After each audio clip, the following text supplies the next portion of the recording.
Hello dear students, welcome to my channel. तर विद्यार्थी मित्रांनो, आज आपण 3.4 please don't read this poem.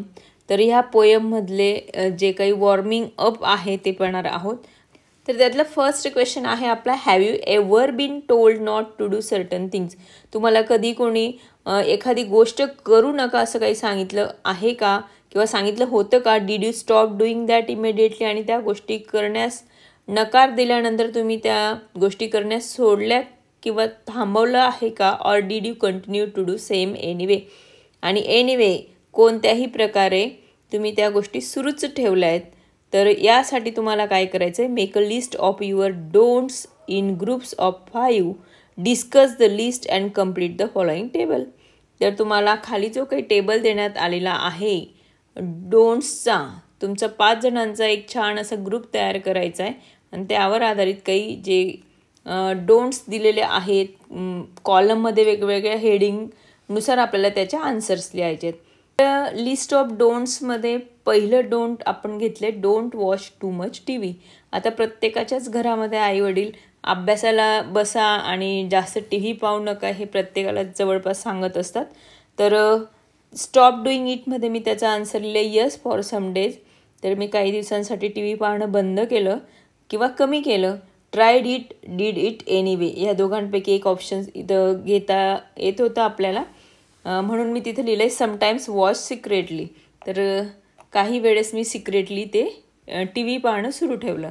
त्यानंतर सेकंड डोंट घेतलं आहे आपण, don't eat too many chocolates. आता भरपूर अशी मुलांना चॉकलेट्स आवडतातच, लहान वय आहे तर चॉकलेट खातातच मुलं, पण कोणी कोणी खूप अतिरेक करतं त्या गोष्टीचा, म्हणून पॅरेंट्स नेहमी सांगतात की जास्त चॉकलेट खाऊ नकोस.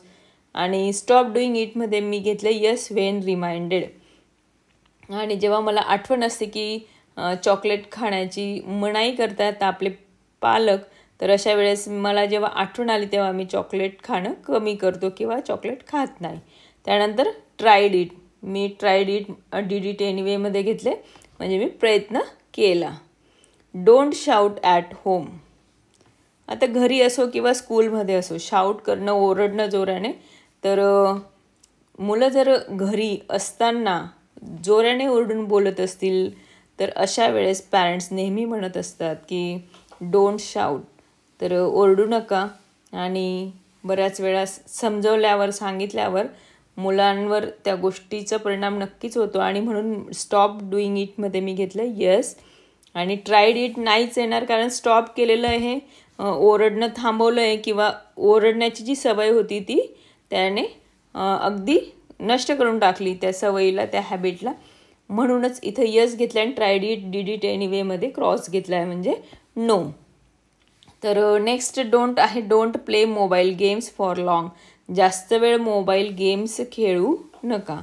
तर हो, पालक आत्ताच्या युगामध्ये तर नक्कीच मुलं खूप मोठ्या प्रमाणावर मोबाईलमध्ये गेम्स खेळत असतात, आणि म्हणूनच इथं काही वेळेस पॅरेंट्स अगदी समजूतदारपणे त्यांना सांगतात मोबाईलमुळे काय काय कोणत्या कोणत्या गोष्टींचं नुकसान वगैरे होतं, किंवा अभ्यासाला वेळ मिळत नाही, आणि गेममुळे डोळ्यांच्या पडद्यांवर परिणाम होतो, या सगळ्या गोष्टी समजावून सांगितल्यावर काही मुलं त्याचं जो अतिरेक करणं असतं तो कमी करतात किंवा थांबवतात. म्हणून मी लिहिलं आहे यस फॉर सम डेज, काही दिवसांसाठी. हां, म्हणजे सुरुवातीला काही दिवस त्या गोष्टींचा परिणाम त्यांच्यावर होतो, आणि म्हणूनच ट्रायड इटमध्ये मी घेतले ट्रायड इट, कारण प्रयत्न करतो. त्यानंतर फिफ्थ डोंट घेतला, don't sleep late at night. आता काही मुलं बऱ्याच वेळा जागरण करत असतात, तर अशा वेळेस रात्रीला वेळेवर झोपल्यावर सकाळी वेळेवर जाग येते, आणि पटकन झोपणं हे आरोग्यासाठी सुद्धा चांगलं असतं. म्हणून पालक, आपले पॅरेंट्स नेहमी म्हणत असतात की उशिरापर्यंत जागू नकोस किंवा रात्री उशिरा झोपू नकोस. तर स्टॉप डुईंग इट, आणि काही काही जण नक्कीच ते थांबवतात, आणि म्हणून मी इथं म्हटलं क्रॉस. इकडे यस म्हटल्यानंतर इकडे क्रॉसच येणार आहे. ट्राय करण्यापेक्षा, म्हणजे अगदी थांबवल्यानंतर ट्रायडचा विषयच राहत नाही. त्यानंतर sixth part, don't fight with your siblings, म्हणजे तुमचे बहीण भाऊ जे काही असतील त्यांच्याबरोबर काय करू नका, भांडू नका. तर yes most of the time, आणि तसा प्रयत्न केला आहे. स्टॉप डुईंग इटमध्ये घेतलं yes most of the time, म्हणजे बऱ्याच वेळा भांडलो आहेत आणि बऱ्याच वेळा प्रयत्न असा केला आहे की आता भांडायचं नाही आहे आणि समटाईम्स फॉट अगेन आणि ट्रायड इटमध्ये घेतले बऱ्याच म्हणजे काही वेळ भांडण हे होतातच लहान लहान बहीण भाऊ असल्यावर थोड्याफार प्रमाणात ह्या गोष्टी तिथे होणारच आहेत. तर नेक्स्ट क्वेश्चन होता आपला when you write something or paint something or make something do you want others to see it, discuss the reasons for your answer. जेव्हा तुम्ही काही लिहितायत ओके किंवा पेंट करताय ड्रॉइंग वगैरे खूप सुंदर असं काढलं आहे किंवा तुमच्या मनाने एखादी कविता लिहिली किंवा एखादा पॅरेग्राफ लिहिला आहे तर अशा वेळेस तुम्हाला असं वाटतं का की do you want others to see it, इतरांनी ते तुमचं ड्रॉइंग असेल किंवा रायटिंग असेल ते पाहायला हवं. Discuss the reasons for your answer आणि ते पाहायला हवं असं का वाटतं तुम्हाला, त्याच्या आधारित काही कारणं असतील तर ती तुम्हाला इथं डिस्कस करायचीत म्हणजेच डायरेक्ट आन्सरमध्ये ती लिहायची. तर त्याचा आन्सर मी तुम्हाला इथं लिहून दिलं आहे. Yes I like others to see what I write or make. मी काय ड्रॉ केलं आहे किंवा मी काय लिहिलं आहे हे इतरांनी पाहावं असं मला वाटतं. When people look at my work I feel proud and happy. आणि इतर जे काही असतात खूप छानपणे समजून घेतात की खूप सुंदर ड्रॉइंग काढलं आहे असं कौतुकही करतात किंवा छान लिहिलं आहे, अक्षर खूप छान आहे.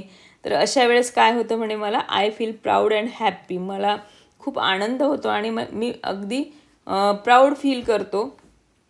देअर ॲप्रिसिएशन म्हणजे कौतुक. Encourages me to do even better आणि अजूनही यापेक्षाही चांगलं ड्रॉइंग काढणं किंवा लिहिणं हे माझ्या हातून होत असतं कारण ते मला एनकरेज करतात, प्रोत्साहित करतात त्यासाठी.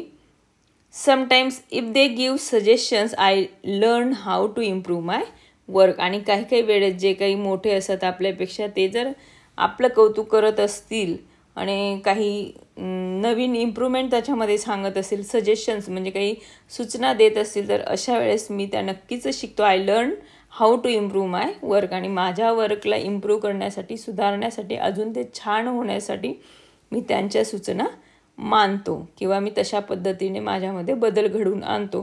तर अशा पद्धतीने जे काही वॉर्मिंग अप होतं ह्या पोयमचं आपण पाहिलं आहे.